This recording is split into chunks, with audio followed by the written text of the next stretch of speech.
Oi, gente, boa tarde, tudo bem? Meu nome é Daiane Schreiber da Costa, eu sou aluna do IFSC Campo São José e também sou bolsista no projeto Análise de Fake News no contexto da pandemia de Covid-19, que é um projeto orientado pelo professor Cairon Campos Bevilacqua. E bom, hoje eu vim aqui contar um pouco para vocês do nosso projeto, falar um pouco da metodologia que a gente usou, apresentar para vocês os nossos resultados e também apresentar para vocês o material de divulgação que a gente criou para divulgar os resultados dessa pesquisa para a comunidade. E bom, o nosso objeto de pesquisa são as notícias falsas sobre a pandemia de coronavírus, e a gente tem alguns objetivos com essa pesquisa, entre eles estão mapear e analisar, através de informações presentes na internet, a sistemática de funcionamento e a estrutura discursiva dos fenômenos das fake news relacionado ao contexto atual de pandemia por Covid-19. Além também de compreender o funcionamento dessas notícias, seus meios de circulação, bem como a fontes e informações verdadeiras que as falsificam. E a nossa pesquisa tem alguns fundamentos, entre eles estão as fake news. E durante a pandemia de coronavírus, essas notícias acharam um ambiente propício para se proliferarem. Isso é um fato muito perigoso, visto que uma fake news, independente do assunto que ela esteja tratando, é perigosa, pelo fato de disseminar informações falsas sobre o assunto. E durante a pandemia, esse fator se torna mais perigoso ainda, visto que uma informação falsa sobre o assunto relacionada ao vírus pode levar uma pessoa a óbito, por exemplo. Então, é realmente uma situação bem grave que merece a nossa atenção. E, afinal, por que essas notícias começaram a se proliferar? Quais são os seus principais temas? Em quais redes sociais elas mais se proliferam? E o objetivo da nossa pesquisa é responder essas perguntas. Outro fundamento da nossa pesquisa é propriamente a pandemia do coronavírus. E a pandemia do coronavírus surgiu em dezembro de 2019 na China. E o vírus causa uma doença respiratória aguda, podendo trazer aos seus infectados sintomas como febre, fadiga, tosse seca, falta de ar, perda de olfato e paladar, entre outros sintomas que a gente já conhece, E com a transmissão do vírus pelo mundo, todas as pessoas ao redor deles tiveram que mudar seus hábitos e suas rotinas para se protegerem e para que a gente pudesse evitar a disseminação do vírus. E como, por exemplo, com o distanciamento social, lockdown, uso de álcool em gel, máscaras, entre outras medidas, E atualmente já foram desenvolvidas vacinas contra o vírus e a vacinação já teve início ao redor do mundo. E outro fundamento da nossa pesquisa é a relação entre língua, poder e ideologia. E a gente entende que a linguagem ela envolve aspectos para além das características estruturais e que o seu uso e suas práticas envolvem, sobretudo, relações de poder na sociedade. A gente entende também que a linguagem consiste numa materialidade da ideologia e que nela a gente pode identificar traços ideológicos dos sujeitos. E bom, agora eu vou contar para vocês um pouquinho da metodologia da nossa pesquisa. E primeiro a gente iniciou todo esse trabalho coletando 100 notícias falsas em bancos de dados na internet. E a gente optou por não utilizar na pesquisa notícias em formato de vídeo, porque parte da pesquisa era analisar as características textuais das notícias, o que não é possível fazer com vídeos, Então a gente recolheu essas 100 notícias e adicionamos elas em um documento, e nesse documento a gente analisou as características político-discursivas e as características textuais presentes nas notícias.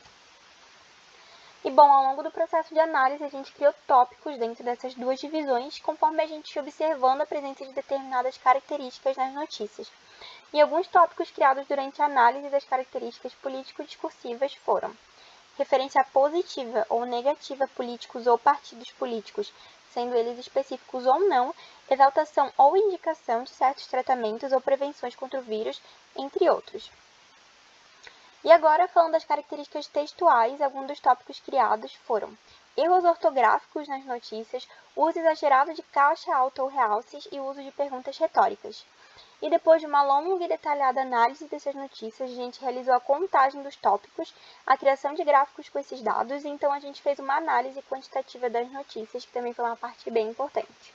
E essa análise permitiu que a gente entendesse o funcionamento das estruturas das fake news e além de permitir que a gente fizesse uma análise quantitativa das características que são mais presentes nelas. E uma dificuldade que a gente teve ao longo do processo de coleta das notícias foi encontrá-las na sua forma original, como por exemplo nesse caso aqui, que a notícia não está na sua forma original, ela está alterada, assim, com esse X vermelho no meio, que o próprio banco de dados que a gente pegou as notícias adicionava. E aqui nessa notícia a gente pode ver também que ela não está na forma original, porque tem aquele símbolo de falso ali na parte direita e aquela outra escrita na parte esquerda. Então essa foi uma dificuldade que a gente encontrou ao longo do processo. E agora eu vou apresentar para vocês os nossos resultados, e a gente escolheu apresentar eles nas formas de gráfico, então vou mostrar aqui para vocês. Primeiro é o gráfico das características político-discursivas. Aqui vocês podem observar as características político-discursivas que a gente analisou ao longo da pesquisa. Então, a gente tem aqui referência positiva ou negativa a políticos ou partidos, exaltação e indicação de tratamentos, desestímulo às medidas de prevenção e controle, negação ou minimização dos vírus ou sintomas, viés econômico, entre outras características.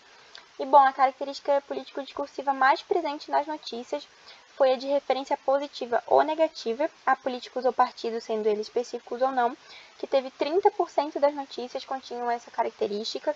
Em segundo lugar, a gente teve ali a exaltação de indicação de certos tratamentos ou prevenções contra o vírus, que teve mais de 25% das notícias com essa característica.